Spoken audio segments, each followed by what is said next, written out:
Wait, are you sure we're going the right way? Sha'karr asked from inside the caravan, poking his head out to check their surroundings. He could have sworn Runeforge was further north, and he knew this area well enough to put two and two together. No way were they going in the right direction. We're taking a detour, Shadowmist answered, keeping her eye on the road as she continued running. The party had left the ethereal plane a few minutes ago, finding themselves surrounded by mountains and more mountains and more mountains. The sun was beginning to set as a warm orange glow basked the mountainside. If they squinted, they could see the light outline of the moon, patiently waiting for the sun to hide behind the mountains before it fully made its appearance with the stars. An icy blanket of snow covered the ground as flecks of snowflakes fell to the ground. Though the sun was still out, Sha'karr could still see his breath into the cold weather, another sign that it was the beginning of winter. After their interesting and unforgettable trip to Riddleport, the party had decided to venture to Runeforge by going up the Vilashu River. But remembering that their ship still laid in pieces near Poha's place and not wanting a repeat of their ship sinking, Thymus offered to call upon Shadowmist once more, and despite the fact that Shadowmist was all the way in Sandpoint, fate must have been on their side when the nightmare appeared beside the tabaxi. The nightmare had taken them to Sandpoint, Wolfseers, and the Storval Stairs with the utmost efficiency she could muster in the past. Especially with traveling in the ethereal plane, they could get to places a lot faster compared to traveling on horseback. So with the decision made, they bought a new caravan and were on their way. At least, that's what Sha'karr previously thought. A detour? Did something happen on our way to Runeforge? Thymus questioned from the driver's seat. Shadowmist shook her head. No. Then why are we taking a detour? I think you all need this. What do we need? The paladin wondered out loud, mentally listing what they could possibly need to get to Runeforge. Do we need more weapons? Soleil asked from the back of the caravan before Avack piped up. Do we need more training? Are we missing something? Is it the keys from the clues we got? Shuka added from the roof of the caravan. Maybe it's some kind of ancient relic hidden somewhere? Irid thought, scratching his head. I know I need some new limbs, Clockwork voiced, who was seated beside Sha'karr before the latter stood up to check their surroundings. Shadowmist shook her head again. You'll see. With a sigh, Sha'karr returned to his seat inside the caravan, watching as Avack continued with his push-ups, and Sha'karr was sure the monk was doing it for training purposes, not for the sole purpose of keeping warm. Soleil, on the other hand, was busy sketching something on a piece of paper, but she always held it close to her chest when someone approached her, making sure no one stole a peek at it, and it piqued the Dragonborn's interest from time to time. She had her feet resting on Avack's back because the ASMR asked for something to use as a weight. Growing worried for the panting monk, however, she made sure that she didn't put too much pressure on his back. 100. 101. 102. Avack counted, sweat forming above his brow as he continued. 103. 104. 105. 106. Look, over there! Soleil exclaimed, putting her drawing away before pointing to the window. Surprised and worn out, the ASMR collapsed to the ground, panting as he tried to catch his breath. Oh, I'm so sorry, Avack. Are you okay? Soleil asked, worriedly kneeling down to check on her friend. Yeah, I'm good. The monk reassured as he got up from the ground. What did you see, Soleil? The moment Avack asked the question, it momentarily went pitch black, in which everyone without night vision couldn't see a thing. It was almost as if the sun and all other sources of light disappeared from the face of the world, inevitably leaving them in the dark. That is, if it weren't for Clockwork's glowing eye sensor.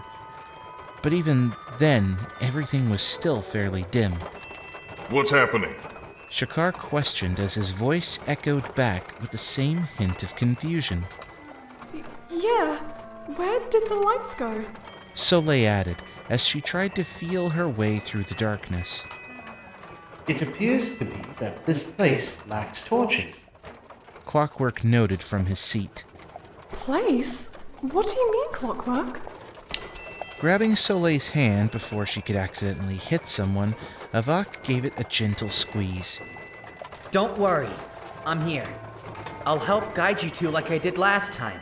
He then turned to the direction of the driver's seat. Thymus, what's happening? We're inside a tunnel. A tunnel? This isn't like the tunnels back in the library. Yup. One moment, the sun was setting. Next moment, I can't see anything. Little bird here is using his night vision goggles. It looks like this tunnel leads us through the mountains. Wait, we're in a tunnel? The rogue tilted his head at this. Yeah. Why? It can't be. Sha'karr? Do you know where we are? Yeah, because it sounds like you do. Before Sha'karr could respond, they exited the tunnel and were greeted by quite the sight. Massive iron curtain walls surrounded the seemingly small city in front of them. The mountains surrounding this city casted its shadow on the few crafting chambers, low-ceiling homes, trading posts, and other buildings that were scattered along the main mountain in the center. The city itself felt isolated from the rest of the world, with the mountains acting as another defensive wall around them. It gave off a sense of excitement and mystery, as if entering into a new world entirely. Spiraling staircases led further in the mountain that sat in the center of the city, while the snow continued to lazily fall to the ground, coating the iron walls and roofings of the buildings. Smoke from the chimneys lingered in the air, but other than that, only a handful of clouds floated above the mountain. There was a stone arc with icicles dangerously hanging from them, and the paladin recognized the signature dwarven architecture, thanks to his Nat 20, to piece together where they were. We're in Janderhoff. Sha'karr declared to the rest of the party. Soleil poked her head out of the window to catch one of the snowflakes, watching as it slowly melted in her gloved hand. She then turned her attention back to the Dragonborn. This is Janderhoff? I've heard about this place. The Shuanti mentioned it once before. Isn't this the place with the greatest concentration of dwarves, though? Where are they? Shuka queried, taking off his night vision goggles. They're here, but inside. Inside? Thymus wondered out loud before Shadowmist came to a halt. Now that everyone in the party could see again, they realized that Shadowmist's mane and tail was no longer covered in flames, which probably explained why the tunnel was pitch black. If they only stole a quick glance at the nightmare, she almost looked like a regular horse. There are guards abed. If they ask, we are only here to visit. Shadowmist whispered, nodding to said guards in front of the large iron gate. As a leader of the group, Sha'karr went to the driver's seat to accompany Thymus, knowing full well that he was probably going to do most of the talking. Let's continue forward then. And with that, Shadowmist continued, bringing the caravan forward before one of the guards lifted their battle axes into the air. Halt! the guard ordered, and the nightmare immediately stopped as the former walked up to the Dragonborn in particular. The dwarf was clad head to toe in armor, the clanging of metal against metal ringing in the air. He looked to be around 4.5 feet with light brown skin, and along with his battle axe, he held a shield in his other hand. His long black beard almost reached his toes, carefully groomed and tied at the end. The icy blue eyes that met Sha'karr's gaze ironically held warmth behind them as the dwarf gave a toothy grin. Happy Brumal to you. Have you come to Janderhoff for the holidays? The guard asked. Sha'karr raised a brow at this. Brumal? Ah, you're not aware of the Great Brumal Wars. The Dragonborn shook his head. We're here to see the city. Unless the city is closed for the holiday. Close for Brumal? Nonsense. All is welcome. Come in, come in. We have a stable for your horse to rest, and then I'll take it to the heart of the city. Sonal, open the gate! The guard named Sanel quickly opened the iron gate wide enough for Shadowmist to pass through before closing it once more. With a little pep in his step, the guard that greeted them guided the nightmare to a nearby stable as the party hopped off the caravan. Master Sha'karr, you don't have to bring me with you. Clockwork said when Sha'karr was about to carry him. Are you sure, Clockwork? I'm sure, Master Sha'karr. Without my limbs, I'm using up most of my energy to function. I'll keep your friend Shadowmist company before I have to shut down for a bit. Don't worry. We'll be back soon.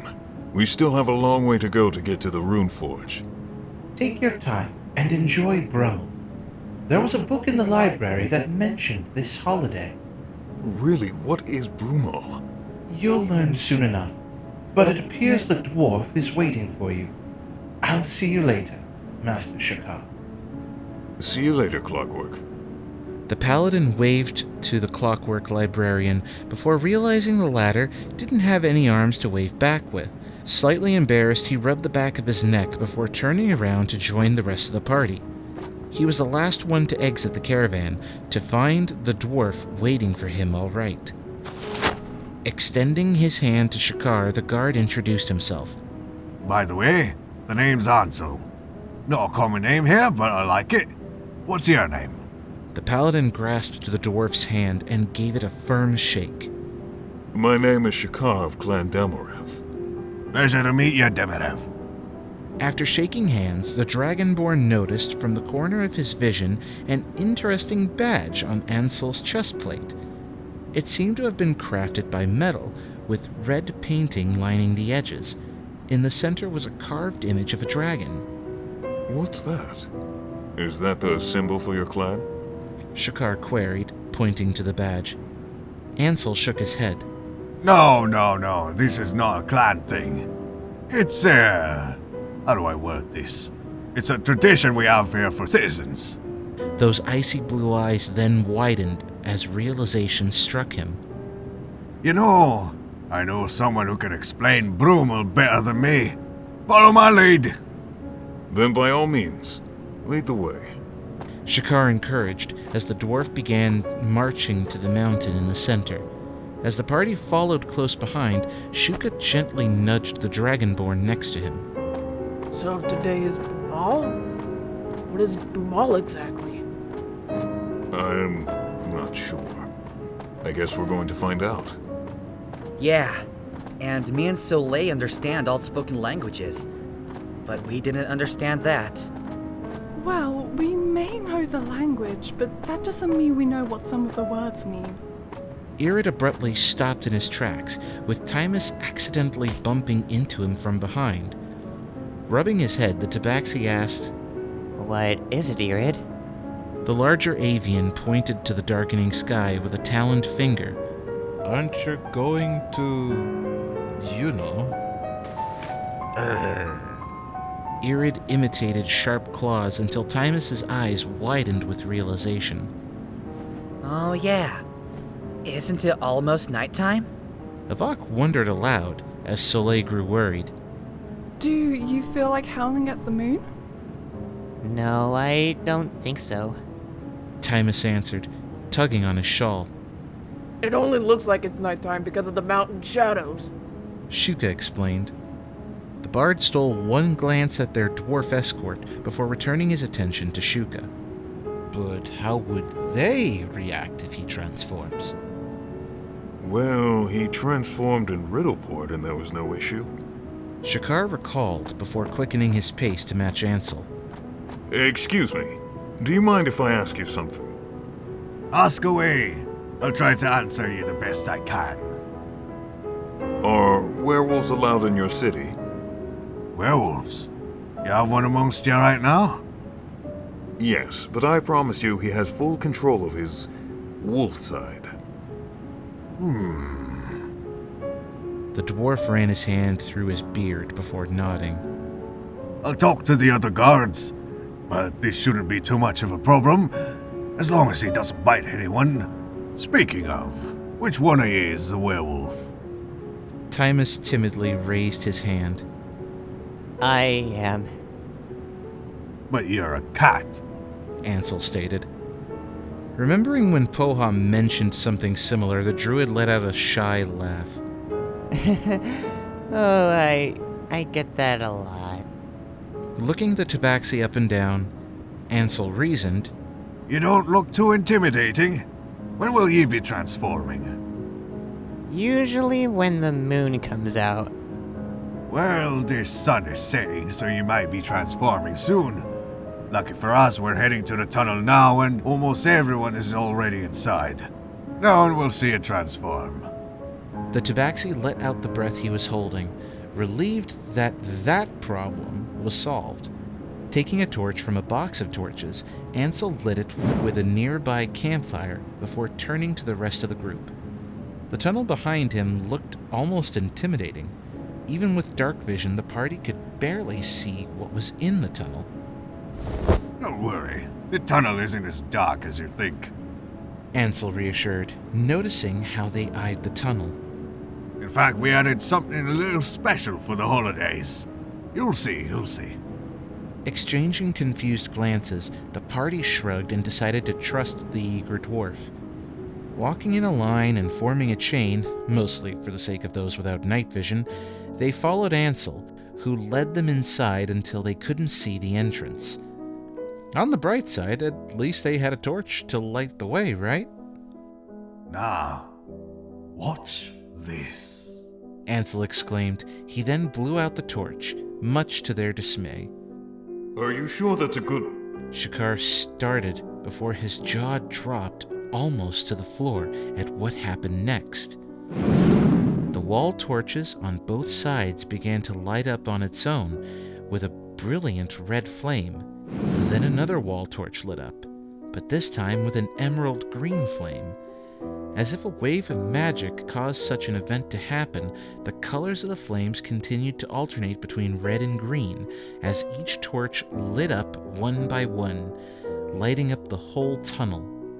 The torches seemed to reach all the way to the end of the tunnel, allowing the party to finally notice the intricate details in this tunnel.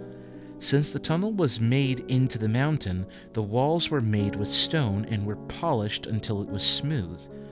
The ground below them had intricate little crystals embedded into the stone, which reflected the torch's flames.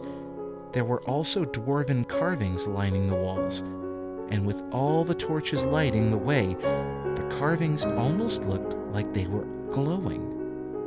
It was a beautiful sight, and quite the surprise. Whoa. That was cool. It's so pretty. Soleil complimented, clapping her hands. I thought this tunnel was going to be like the first one. A deeper voice mentioned. Everyone slowly turned their heads to Thymus after hearing this. So he is a werewolf? Ansel queried, his eyes widening in shock. Yes. Thymus unintentionally growled in response. Luckily, his clothes didn't rip with the quick transformation, But he looked taller now, as if looming over most of them. His fangs were hard not to miss, and his dark eyes looked from his friends to Ansel and then back to his friends. Tilting his head at this, he asked, What? Yeah, I definitely have to warn the gods before you enter the city. Ansel muttered to himself. Trust me, he has it under control. Sha'karr assured, before Ansel shook his head. No, I remember what you told me before. Besides, your feline friend, or werewolf friend, I don't know which one you prefer, hasn't attacked us yet. So that's good. Stroking his beard once more, he then said, How about this? I'll go on ahead and meet you at the end of the tunnel. You shouldn't get lost. Just follow the lights. Without waiting for a response, Ansel ran up ahead, leaving the party alone in the tunnel as the sound of his armor echoed off the walls. You know, we could have given Thymus a disguise. Irid pointed out to the Dragonborn. Releasing a sigh, Sha'karr walked up to the tunnel to inspect one of the wall torches. With his back facing the larger avian, he explained, We could have, but I'm sure they would have figured it out anyways. Noticing that the paladin was curious about the wall torches, Shuka offered. Need me to help with investigating? Sha'karr shook his head. It doesn't seem like a trap to me. However, I might ask Ansel how they got the torches to light up on their own. They do seem rather advanced. The rogue noted before thinking to himself. There doesn't seem to be any wires on the ground to trigger this. Is this magic? I think we should probably get going. Soleil piped up, pointing to the direction the dwarf went. We did promise to meet him at the end of the tunnel.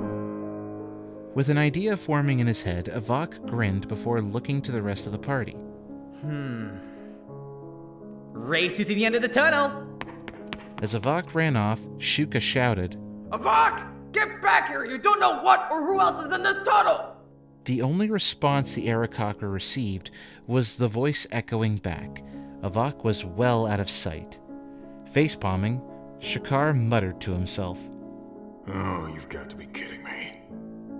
On the bright side, he won't be getting lost, Irid said, in hopes to cheer up his fellow teammate.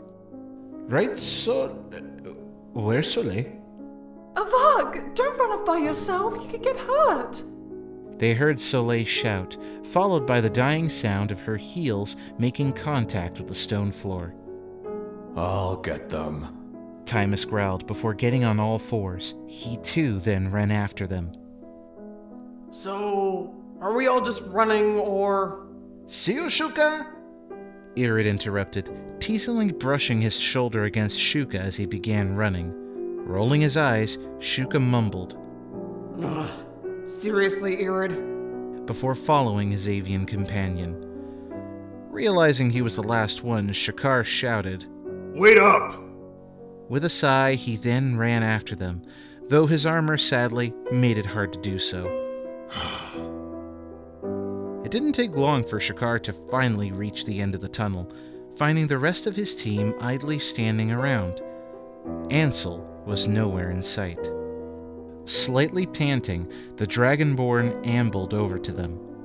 What were you thinking, Avack? Running off like that? He was prepared to give the boy a lecture, like a father to his son, but immediately slipped away from his priorities when he finally understood what they were looking at. It was nothing compared to what they saw outside. Outside was only the picture frame, and the grand city before them was the whole picture itself. It made the buildings that stood outside look dull with its gray walls. There was a hole in the top of the mountain that allowed the snow to trickle in, giving off the impression that they were outside. Stone steps along the walls of the mountain led to the various platforms with different homes and buildings. Trade centers, crafting chambers with low ceilings, forges, and homes were all decorated with red and green lights in the shape of little stars, which dangled from their rooftops. A tall pine tree was in the center of the city, almost reaching the top of the mountain. Snow rested on some of the branches, while various objects decorated the tree head to toe. There were ribbons, ornaments, lights, and precious metals that hung on the branches, but what really caught everyone's attention was the big star on the top of the tree. All of the festive lights gave off a rather cheery atmosphere, lighting the night with a beautiful display. They could hear the faint sounds of singing and the distant sounds of bells chiming. Dwarves, and surprisingly a few humans that looked like Shoanti, crowded the streets as children ran by, chasing each other with wooden dragons in hand or playing in the snow. There was so much to take in, and they barely noticed Ansel before he cleared his throat. I see you've noticed the festivities, no? It gets better. I was planning to take you to the center of the city, right where that there tree is, and with the consent of the army, I will be a guide and make sure no one gets too much of a fright when they see... What's your name again? Ansel asked, rubbing the back of his neck in slight embarrassment. Thymus. Thymus! What a fine name! The dwarf complimented. So is Brumal a festival about lights? Shuka theorized after noticing all the lights from the tunnel and the city. No, it's not just that. The dwarf we'll meet in the center of the city will answer all your questions. Ansel reassured before gesturing to the crowded streets. Well, follow this street, take a turn there, and another turn there, and we should be there in a few minutes, tops. Well, make that half an hour. Half an hour? Surely the center of the city isn't that far, Irid pointed out. Yeah, but there will be the occasional distraction. The dwarf then smiled when an idea formed in his mind. You know, we have a little bit of time before it starts. I'll take you to one of my favorite places in town. Follow me. Following the dwarf down the streets, they noticed that all of the dwarves were dressed up in red and green for the holiday. Only the occasional confused glance and stare was directed towards the party, but other than that, the dwarves all had happy grins on their faces as they passed by various stalls, stores, bakeries, and what caught Sha'karr's attention particularly were the numerous forges they passed along the way. Excitement bubbled within him, but he tried not to show it. Alas, the rogue beside him observed the growing grin on the Dragonborn's face. You can visit the forges later, Shuka reminded the eager paladin. I'm sure there'll be plenty of time. Staring at one of the forges as they walk, Sha'karr responded with, Shuka, I haven't made another weapon in so long. You just made two in Wolf's Ear. And then those gauntlets for Soleil, remember? Ignoring this detail, Sha'karr asked, Do you think they sell my stuff around here? The Aarakocra couldn't help but smile at his friend's excitement. I'm sure they sell some weapons made by the famous Delmarev himself. Seriously, how many fans have we met so far? I'm surprised no one has asked for your autograph yet. There was that guy in Wolf's Ears and that Durlim from Riddleport, which reminds me. When Irid turned his head to his avian companion, Shuka immediately shook his head. I swear, Irid, nothing in that jail cell happened! But he said to hug you and to punch me in the... We're here! Ansel exclaimed to the party as Shuka released a sigh of relief. Before them was a colorful-looking bakery. The walls of the bakery were painted with red and white stripes to look like a candy cane, and the smell of cookies, cakes, brownies, and more wafted in the air. On the display window were boxes full of treats, even with a few savory snacks, such as cheeses and various meats. The sign on the door read, Dwarven Colony. Outside was a pale dwarf, with boxes of treats and a wheel beside her. She wore a baker's hat and an apron with a small brownie design on the hem. Embroidered on the apron was Gretel, which was likely this dwarf's name. Her long red hair was braided into 2 pigtails, and her eyes were a warm chocolate hue. With a welcoming smile, she greeted them. Welcome Welcome to the dwarven colony. Would you like to try some of our traits? Yes, please! Avack enthusiastically answered, his mouth almost watering at the delightful smell of food. Please spin the wheel and find out what treats you get. She gestured to the wheel beside her as Avack walked up to it. Giving it a spin, it landed on the number 3. Opening the box with the corresponding number, the dwarf took out a small brownie before handing it to the ASMR. Here you go, sweetie. 1 brownie fresh from the kitchen. Inspecting the brownie in his hands, Avack thanked the dwarf. The brownie had red and green icing on it, with little sprinkles in the shape of stars. Without wasting another second, he popped the whole brownie in his mouth. Avack, is it good? Soleil asked, growing rather hungry herself after looking at all the treats on display. When Avack opened his mouth in response, fire escaped from his mouth as everyone took a step back in surprise. Closing his mouth, Avack looked more thrilled than terrified. Whoa! That was so cool! It was just a little hot, but it tasted amazing! Can I have another one?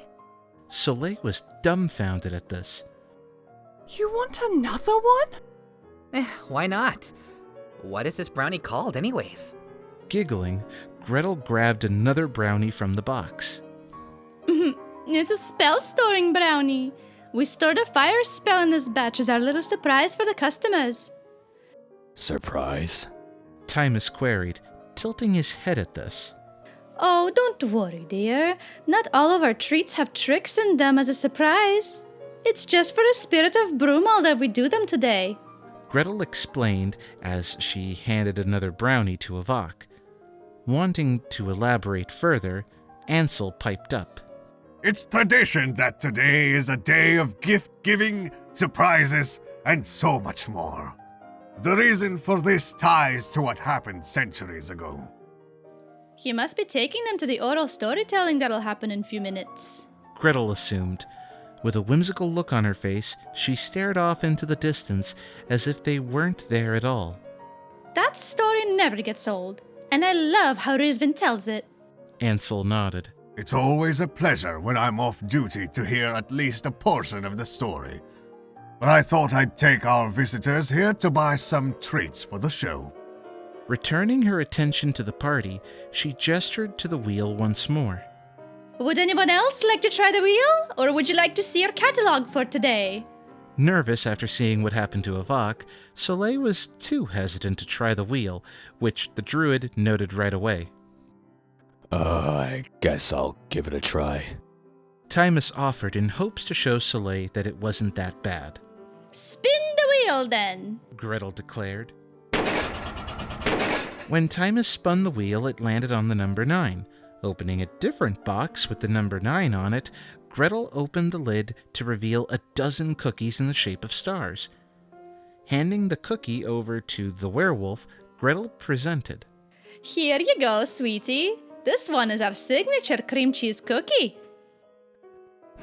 I do like cheese. And with that, Thymus took a bite of the cookie. It tasted like a normal cookie to him. At least they didn't hide any peppers in the cream cheese. It was actually delicious. Finishing the cookie, he then wiped the crumbs off his whiskers. That wasn't so bad. It was actually tasty. Gretel happily nodded in response and bit the lower half of her lip, as if trying to hide a snicker. Irid, on the other hand, didn't hide it at all. Laughing, the bard nudged Shuka in the side before pointing to Thymus. You don't look like a big bad wolf anymore, right, Shushu? Shuka was covering his beak to hide the smirk, while Thymus tilted his head in confusion. What do you mean? Thymus growled before he noticed what the surprise was. Specifically checking his tail, he squinted at the unmistakable trick. His stripes had changed to red and green. He was thankful that it was only his tail and not all of his fur, but he still softly glared at his tail. That cookie was our color-changing one for the holidays. It usually changes people's hair or beard. But I guess for you it was your tail. But don't you worry, it only lasts for 5 minutes. Anyone else want to give the wheel a try? I'm good, thank you. Sha'karr stated.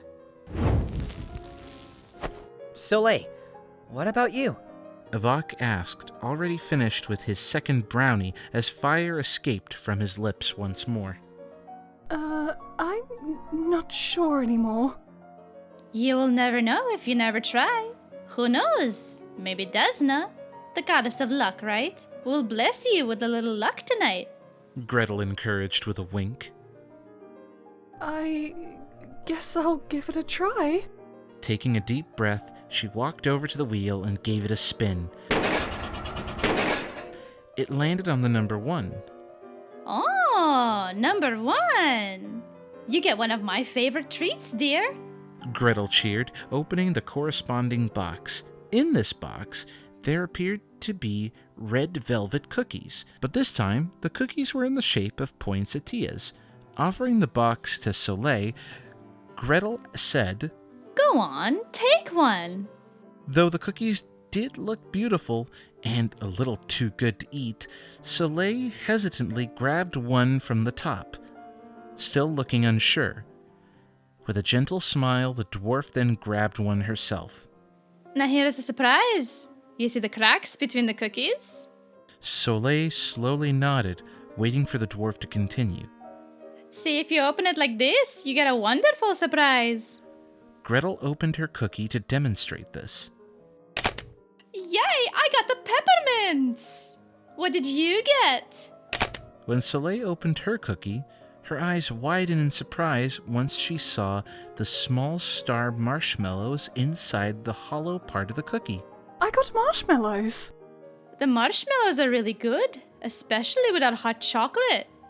Glad you spun the wheel now, right? Popping a marshmallow in her cookie, Soleil happily nodded. I've never had cookies like these before. I'm happy you like it. As you see, not all surprises are bad. You might want to buy whatever you need soon. The storytelling should start in just a few minutes. Ansel declared, after glancing at a nearby clock. Here, sweeties, let me give you the catalog. From one of her pockets, Gretel took out a few catalogs and gave them to the party to look over. Dear Desna, this is a lot of food. Irid muttered to himself after looking at the first page. Torag's 77 favorite food gift? Shuka wondered aloud, pointing at an image of the box full to the brim with various desserts, sausages, cheese, spreads, and mixed nuts. Who in Varistia could eat all this? I want all of this! Avack declared as if on cue, hungrily eyeing the box Shuka mentioned. Never mind. Shuka mumbled before turning to Avack. Avack, you can't eat all this. You're going to get a stomachache. Cheese and meat sound good. They have a jumbo pack. Ooh, they have a Brumal cookie platter with those flour cookies. We're going to spend all our money on food, are we? Sha'karr wondered aloud, running a hand down his face. I don't think one Torag 77 favorite food gift is going to last very long with these 3. Irid whispered to Sha'karr, pointing to the isolation squad for emphasis. On the bright side, some of our gift packages are on sale. Gretel exclaimed. Oh, joy. It's 5 gold pieces off today.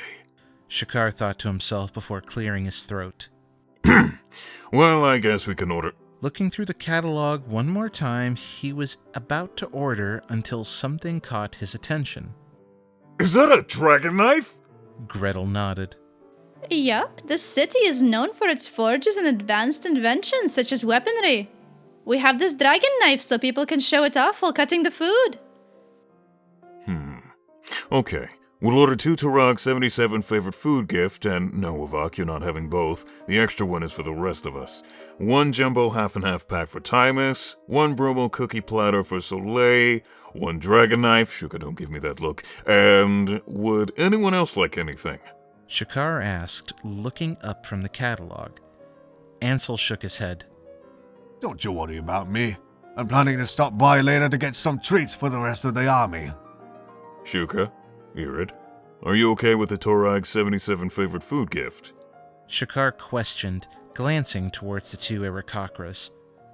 Shuka nodded. I'm okay with that. That's more than enough for all of us. Irid, on the other hand, pointed to something in the catalog. I'll just have 2 brownie bars. One for me and one for the little bird here. I heard they're really good. Okay, I'll add 2 brownie bars to the order 2. How much will that be exactly? Sha'karr queried. After writing the order down on a piece of paper, Gretel mumbled some calculations to herself. Placing the pen and paper back into her pocket, she looked up at the Dragonborn. It'll be 55 gold pieces. I know it's a little expensive for food, but it's worth it. This is the best bakery there is. Taking out 60 gold pieces, he placed it into the surprised dwarf's hand. Here's a little extra for the holiday. Bowing her head, she merely replied, Thank you, sweetie. It truly is most kind. Let me grab everything you ordered from the inside. It'll only take me a minute or 2. With that, she quickly ran inside to get their order. Crossing his arms, Shuka raised a brow at the Dragonborn. Really, Sha'karr? You bought the dragon knife? Look, think of it as a souvenir from here. At least with this, I can study dwarven weapons a little more. But it's not meant to be a weapon. But it could be. Maybe Kiala would like this too. Please, don't tell me you're planning to give that dragon knife to your future kids. I wasn't planning that. Besides, if I were to give my kids a weapon, I can just make one for them. Meanwhile, Soleil pointed to Thymus's tail. Ooh, look! It's changing back to your normal fur color. But the tip is still a little green. Casually swishing his tail back and forth, Thymus replied, That's good. It was, a little weird. That brownie sure was good, though. I can't wait to try their other food. Avack voiced, rubbing his stomach. I guess this is dinner? We're going to have dessert for dinner? Avack shrugged. Why not? They heard the sound of bells chiming as the door opened. The poor dwarf was carrying boxes taller than her, in which Sha'karr quickly ran to her aid. Here, let me help you with that. The paladin offered as he took the boxes from her hands with ease. Thanks, sweetie. I'm pretty sure that's all of it. Have a happy Brumal. And I hope to see you again soon. Gretel bowed before looking to Ansel. I'll see you later, Ansel. I'll make sure to have plenty of food ready for you and the rest of the army. Much appreciated, Gretel. Ansel then pointed north. This way to the center of the city. As Ansel led the way once more, Soleil did finger guns to Gretel. Smiling, Gretel attempted to return the finger guns before going inside to grab some more treats for the wheel. Meanwhile, Sha'karr continued carrying the boxes as Avack hungrily stared at them. Sha'karr, can I have mine now? Avack pleaded. The Dragonborn shook his head. No, wait till we get there. But I haven't had dinner yet. With an exasperated sigh, Sha'karr grudgingly handed one of the big white and red boxes over to the hungry monk. Oh, boy. At least save some of it for later. I make no promises. Want me to help carry the jumbo? Just take it. Sha'karr interrupted Thymus, knowing that the druid had been eyeing the food too and was just making an excuse to eat it. After grabbing his food, Soleil grabbed her cookies from Sha'karr too. Thank you so much, Sha'karr.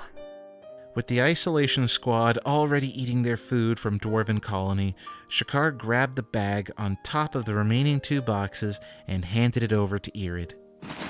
I think these are your brownies? Yup. Gracias, Sha'karr.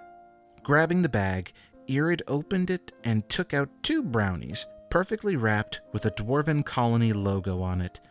They were both covered with white chocolate, chocolate chips, and red icing and smelled amazing. Unwrapping the first one, Irid took a bite before his eyes widened. Whoa, that's some brownie.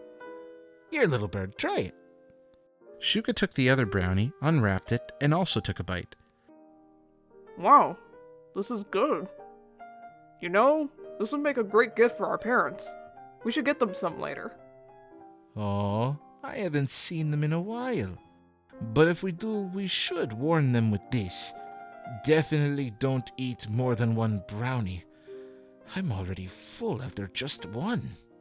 Irid remarked the brownie was a perfect combination of chewy and soft chocolate goodness, and he hands down would have them again in a heartbeat. But it was also rich in flavor, which was good for an awesome brownie tasting experience, and bad for your stomach if you eat too many at once. Don't forget, we still have another box. Sha'karr reminded the bard. Oh, we're going to become so fat we won't be able to fly anymore. Don't be so dramatic. You can lose the weight by sparring with Avack. Did someone say spar? Avack asked, with food still in his mouth. Nothing! Continue enjoying that chocolate that's oddly in the shape of an orc. Irid shouted before realizing something. Wait, why is the chocolate in the shape of an orc? Overhearing this, Ansel looked over his shoulder. You will know why soon, because we're already here. There in the center of town was the tall pine tree they saw previously, and it was so pretty up close, too. They could see all the intricate details that were put in each ornament on the branches, and the lights strewn around the tree lit up the whole center of the city. Many dwarves walked past them, happily chatting away in dwarven and carrying many bags and boxes with them. There were stores, bakeries, restaurants, and forges that surrounded them, and the lingering smoke from the burning wood filled the cheery air.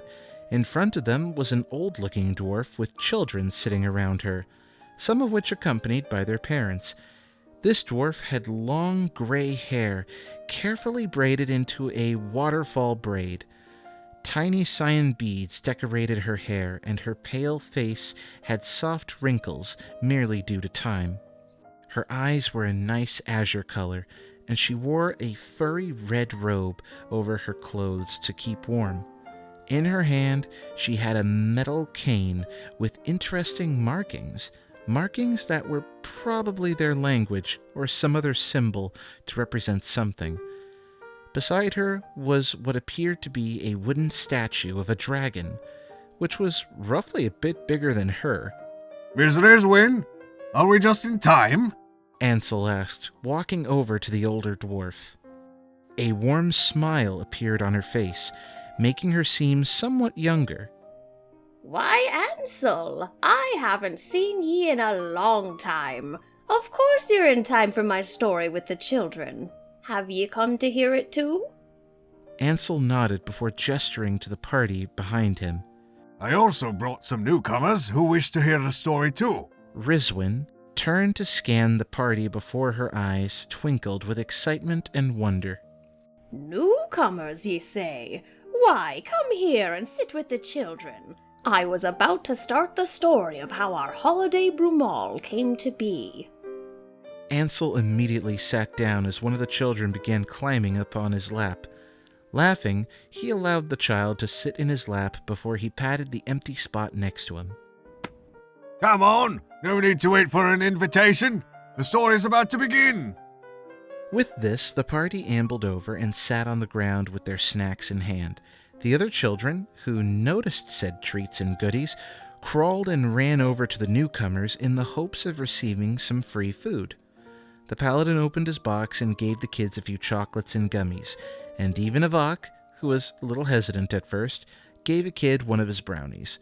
Some of the kids were very interested with Thymus's tail, playing with it and petting it. Afraid to scare the kids, and afraid of getting yelled at by the guards, Thymus didn't say anything as he playfully swished his tail back and forth, making it harder for the kids to catch it. Soleil, on the other hand, was more than thrilled to share her cookies, and made sure to say hello to each and every one of them as best she could. The birds, luckily enough, only had a kid or two who wanted to touch their feathers before they got distracted with their food, or the other children who wished to play. Now settle down, little ones. Be nice to the newcomers. Riswin told the children, who instantly stopped what they were doing and returned to their seats. Thank ye. Now, I guess it's time to start the story. It goes a little like this. She tapped her cane on the wooden dragon as the eyes lit up as if coming alive. An old projection then appeared before them as Riswin narrated. Our story begins centuries ago on the 1st of Cuthona. The Great Brumal War still continued from fall. It was the war against the orcs of the Ashlands. Cuthona had a bad beginning of winter. The snow came down hard. The cold, unbearable, as frost jeopardized the harvest. While able men and women were away fighting the war, or here protecting Janderhoff, a few were in charge of supplies and preparing the next battle plan. Everyone thought that day was going to be the day when the orcs finally win and the dwarves lose their beloved home. But on that very day, a light bulb moment hit, and one dwarf dared raise their hand. I have an idea that'll change the course of the war, the dwarf cried out, before madly drawing away on a piece of paper. The other dwarves exchanged confused glances, for they had lost hope. They thought this was another crazy plan that couldn't possibly work. The dwarf then lifted the paper for everyone to see, with the biggest grin on their face. On the piece of paper was a drawing of a dragon so large it was intimidating. A dragon? One asked, scratching their head. Where are you going to find a dragon? Another asked, running a hand through his beard. We're not going to find a dragon, the dwarf clarified, shaking their head. We are going to make a dragon with the leftover metal and stone we have. A third dwarf shouted, But why make a dragon? To hide the army. We will use it as a surprise and attack the orcs, the dwarf explained. We're going to hide the army in that? A bewildered dwarf asked. The dwarf with the plan nodded. Inside will be hollow and will hold the army. And when we give the orcs their present, they will open the compartment. Realization struck the dwarves, seeing potential in this genius of a plan. A surprise attack they won't expect. Let's get to work then.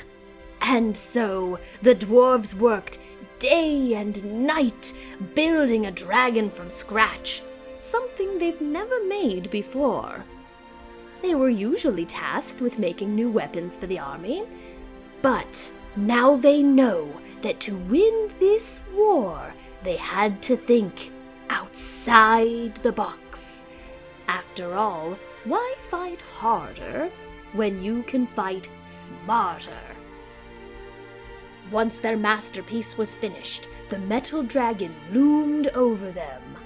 It was the perfect surprise. All they could do now was hope. As they rolled the dragon forward to the Ashlands, they looked up to see the beautiful night sky. There was barely a cloud in the sky as the stars winked at them, as if the stars knew what was going to happen next. The crescent moon helped light the way, the light glinting off the metal dragon. It almost looked like it was alive with magic. Soon enough, without a second wasted, the dwarf with the plan approached the orcs. A present for ye! The war seems to be already in ye favor, the dwarf said. Might as well give ye this now, in hopes for mercy. The orc stared at the dragon, baffled and intrigued at the same time. A gift? For us? The orc asked. The dwarf nodded. Yes, it is a metal dragon, made by the finest metals. Gesturing to the side of the dragon, the dwarf then added, We also added this compartment, filled to the brim with jewels. Why not take a look? Jewels, you say? Then out of my way, pest! The orc ordered, shoving the dwarf aside. With a toothy smirk, the orc thought, If I give this to the boss, surely he'll be happy. And so, the orc opened the compartment, but no jewels fell out. Instead, the dwarves hiding inside raised their weapons and piled on him. The other orcs were surprised, all right, and fighting ensued. And the next day, the dwarves had won the war. To this day, we celebrate today as not only a victory, but a celebration of a new age. Today is Brumal, everyone, a day to cheer to your heart's content.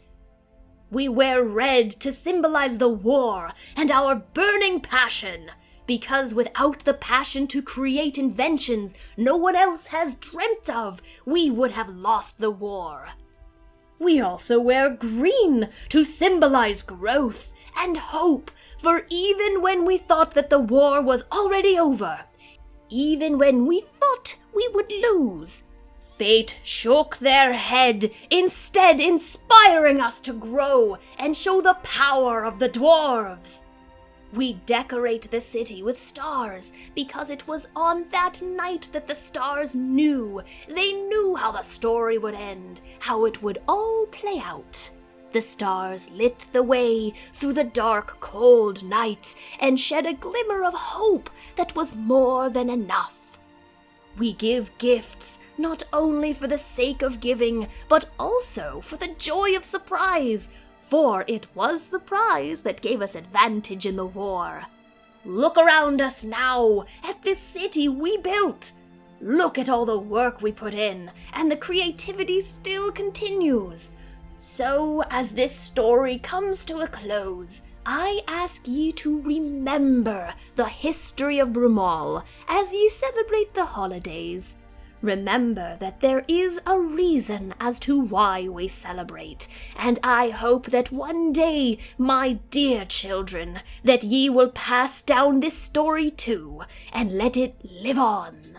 For a holiday without purpose or without reason is no holiday at all.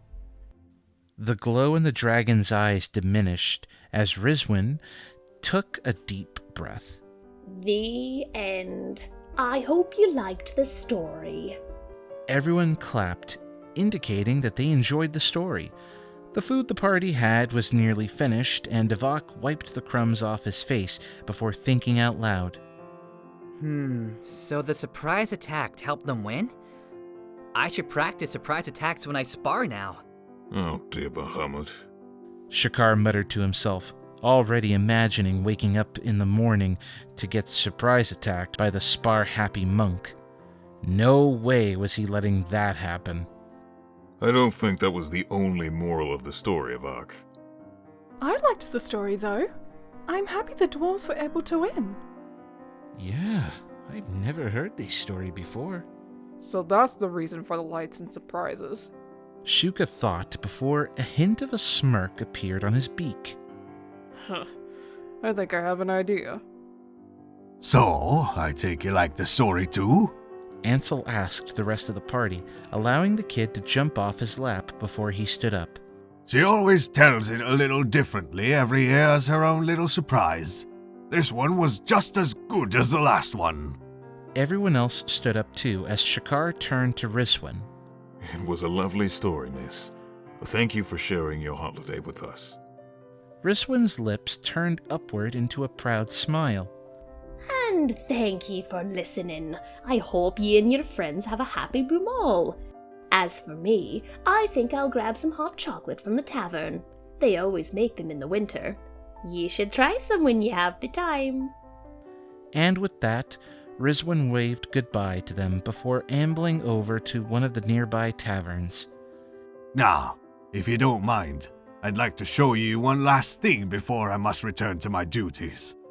Ansel brought up, pointing to the outskirts of the city. Up for more walking?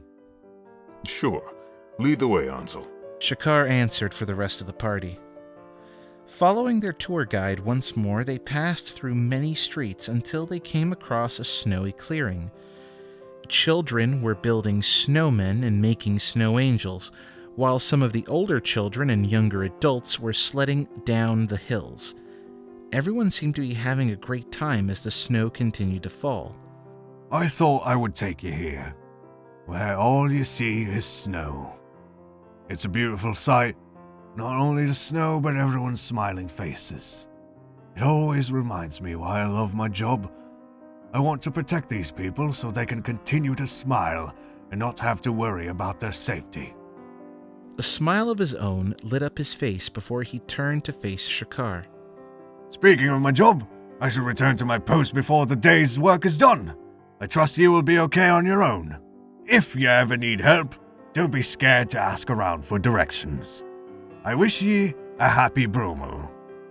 Happy Brumal to you too, Ansel, and thank you for showing us around. Anytime. Sharing the holidays makes it that much more special. With a little salute, he winked to them before making his way over to the entrance of the city. What do we do now? Shuka asked, looking to Sha'karr in particular. I'm going to stay here for a bit and think. You can play in the snow if you wish. Just take it easy, okay? I think Shadowmist took us here for everyone to de-stress, including you. I'll be fine, Shuka. Trust me. Wrapping an arm around the darker avian, Irid reassured. Come on, Shushu, listen to the Dragon Daddy himself. He'll be fine. Well, if you say so. I know Irid and I won't be far. We'll just be by that hill over there. Shuka pointed to a nearby hill for emphasis before meeting Sha'karr's gaze. If you need us, you know where to find us. Oh, we're going sledding? Or, wait, are we going to recreate the Sandpoint Angel and the Sandpoint Devil in the snow? Irid teased, his grin growing wider when Shuka gave him an annoyed look. Really, Irid? Shuka was about to say something else before his idea from earlier came to mind. You'll see. Just follow me. As Irid followed Shuka, Soleil gasped. Instead of a snowman, we can make blueberry. You're right. It'll be a snow wyvern. Yeah. Oh, I kinda wish Blueberry was here though. Yeah, me too. But at least he's safe. Maybe we can take him here next year. That's true. I'd love to come back here. The cookies were really good.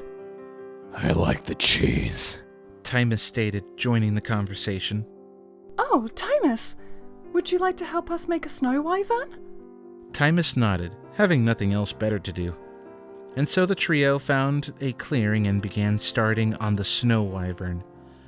All the while, Sha'karr watched the scene before him as he crossed his arms, lost in thought. What Ansel said stuck with him. Perhaps that's why Shadowmist brought them here. Their job is to protect Varisia from a greater evil that happened to have awakened. Now caught in this mess, they have fought many forces of evil and have become heroes ever since. They're not heroes merely for the sake of the title or for the pay. They're heroes because they want to protect Varisia and its people. So there can be another tomorrow without the threat of evil, so people can continue to celebrate holidays such as Brumal, and so people can continue to smile and enjoy the wonders of life. Smiling to himself, he turned his head to look back on the city. He really should take Kiala here one day. She would certainly love this place. Once the Aarakocras reached the top of the hill, which was really only a foot tall, Shuka shivered as he rubbed his arms together. It really is cold here. Oh, is the little bird cold? even with all those feathers? Irid then wrapped his arms and wings around Shuka in a tight hug. Come here. Hugs and lots of feathers always does the trick. Smiling, Shuka seemingly pressed into Irid's feathers for warmth as he returned the hug. But the larger avian was unaware of said smile, turning into a mischievous grin, while the two continued to nuzzle for a good minute or two. That is, until Shuka playfully shoved Irid to the ground when he least expected it.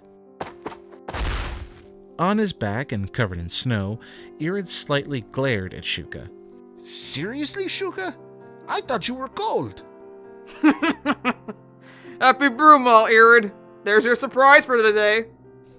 Shuka laughed before Irid sat up and threw a snowball at him. Hey! Forming another snowball, Irid exclaimed, Happy Brumal to you too, Shushu. With a snowball already in his hand, Shuka chucked the snowball at Irid, only for it to accidentally hit Sha'karr instead. Sorry, Sha'karr. Brushing the snow off his shoulder, a grin appeared on the Dragonborn's face as he formed an even bigger snowball. Peering over his shoulder and almost finished with their snow wyvern, Avack witnessed Sha'karr's snowball hitting Shuka in the shoulder as his eyes widened. Snowball fight! And so, as the party had a snowball fight, Sha'karr smiled to himself as he realized one last thing. This is the other reason why he'll continue to protect Varisia from the rise of the Rune Lords. To protect his friends, he now calls family.